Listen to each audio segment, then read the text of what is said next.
በሀገራዊ የምክክር ጉባኤው ሁሉም ለሀገሩ ባለቤት ነውና ይህንንም እውን በማድረግ ከያቅጣጫው ሁሉንም ባማከለ መልኩ እያሳተፈና እያመካከረ ይገኛል። ከነዚህ ውስጥም በተለያዩ የዓለም ሀገራት የሚገኙ ኢትዮጵያውያንና ትውልደ ኢትዮጵያውያን ከወገኖቻቸው ጋር እየመከሩ ናቸው። ይህ የምክክር ጉባኤም ለዘመናት ሲፈልጉትና ሲመኙት የነበረ መሆኑንም አጫውተውናል። ረጅም ጊዜ ሲጠበቅ የነበረ ብዙ ኢትዮጵያውያኖች ብዙ መስዋዕትነት የከፈሉበት ቀደም ባለው ስርዓት ላይ የተጣላ የለም ምክክር አይፈለግም ሲባል የነበረበት ሂደት አልፎ አሁን በሀገራዊ ደረጃ ከውጭ ያለንም ዲያስፖራ ወይም ትውልደ ኢትዮጵያዎችን አካቶ ለመወያየት የመጣንበት ነው።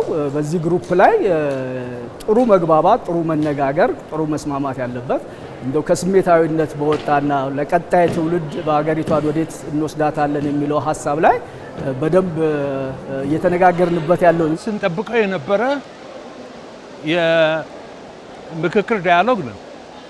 ይሄ ዳያሎግ ምክንያቱም ብዙ ጥያቄዎች አሉብን፣ በደሎች እና ማንኳሰሶች ይዘን ያደግነው ማለት ነው። በተለይ አያቶቻችን ብዙ በደሎችን አሳልፈዋል እና አሁን እንግዲህ ከጄኔሬሽን እነዚህን ቁስሎች አክመን የምናሻግርበት ዋናው ስንጠብቀው የነበረ ዳያሎግ ይሄ ዳያሎግ ነው። ብዙ ነገሮችን ማስተካከል ስለሚችል ማለት ነው። በዘመናት መሃል የማይገኝ እድል ነው። ይሄ ነገር መሬት ወርዶ ከሰራን ነገ ለትውልድ ነገ ለሕዝባችን ትልቅ ተመራጭ እናደርጋለን። አባቶቻችን ብዙ የደም መስዋዕትነት የከፈሉበት እድል አግኝተን ደግሞ ዛሬ እየመከርን ነው። ስንመክር አድሎ የሌለው ስንመክር ተፈጻሚ የምናደርግ ስንመክር ውጤታማ የሆነ ነገር ነው ማድረግ ያለብን። ትውልደ ኢትዮጵያውያኑ ዲያስፖራዎች ከፋና ሚዲያ ኮርፖሬሽን ጋር በነበራቸው ቆይታም የምክክር ሂደቱ ችግር ፈቺ ከመሆኑም ባለፈ አስተማሪ ሆኖ አግኝተነዋል ነው ያሉት። ዳር እስከ ዳር ነቅሎ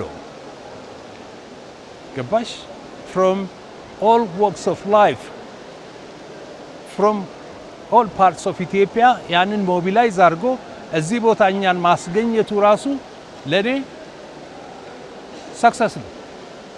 ምንም አንድ ቃል ሳናወራ አንድ ቃል ሳንናገር ሁሉም እዚህ መገኘቱ ራሱ ለኔ ያ 50% ሰክሲድ አድርገናል ብዬ ነው የማምነው። ተገኝተናል እዚህ ቦታ ላይ እና ብዙ ነገሮችን ያወያየናል። በመከባበር ውስጥ የተገነባች ታላቅ ቅርጽ ናትና የሀገር ቅርጽ ደግሞ ለሌሎች አፍሪካውያንም ተምሳሌት የሚሆን የአድዋ ጥንካሬ ለሌሎች አፍሪካውያን ለማውረስ ሁላችን እጅ ለእጅ በመያያዝ የሀሳብ ልዩነቶችን በማውጣት የተጋመደውን ቋጠሮ በመፍታት በምክር በጠረጴዛ የሀገራችንን ብሩህ ተስፋ የተሻለ ብናደርግ ደስ ይለኛል። እኔ በጣም እጅግ ደስ ብሎኛል በዚህ ታሪካዊ ሀሳብ ላይ በመሳተፌ በተለይ እድለኛ ነኝ። ደግሞ የምክክር ሂደቱም በሰከነና በተከባበረ እንዲሁም በተደማመጠ መልኩ እየተከናወነ መሆኑም ለኢትዮጵያ ትልቅ ለውጥ የሚያመጣና ተስፋ ሰጪ ነው ሲሉም ሀሳባቸውን አጋርተውናል። ይሄ ጉባኤ ለኛ እኮ መማማር ነው። በጣም ብዙ ነገር እየተማርንበት ነው። አንዱ ካንዱ ይማራል፣ አንዱን ያስተምራል።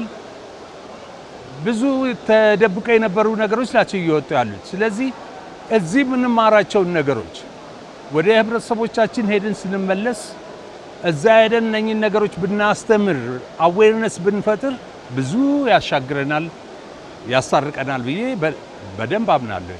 ያሉትን አጀንዳዎች በእርጋታ ከግል ሀሳቤ ወይም እኔ ይዤ የመጣሁት ሀሳብ ተቃራኒ ሀሳቦችም እንዳሉ ተገንዝቦ ሀሳቦችን ወደ ጋራ ለማምጣትና አሸናፊ ተሸናፊ የሚል ሀሳቤን ሳይሆን የጋራ የሆነ አመለካከትን የጋራ የሆነ ድምዳሜ ላይ ለመድረስ ቅን ልቦናን ይዞ መቅረብና አገሪቷ ካለችበት ችግር እንድትወጣ የኔ ሀሳብ ወይ የዛኛው ሀሳብ ሳይሆን የሁላችንም ሀሳብ በጋራ መጥቶ ለሁላችን የሚጠቅም ውሳኔ ላይ እንድንደርስ በቅን ልቦና መነጋገር የሌሎችን ችግር ለመስማት የሌሎች ጫማ ውስጥ ሆኖ ማየት እንደሚባለው እንደዛ አይነት ስሜትን የሚፈልግ ነው ሀገራዊ ምክክሩ ብዬ ነው የምወስደው።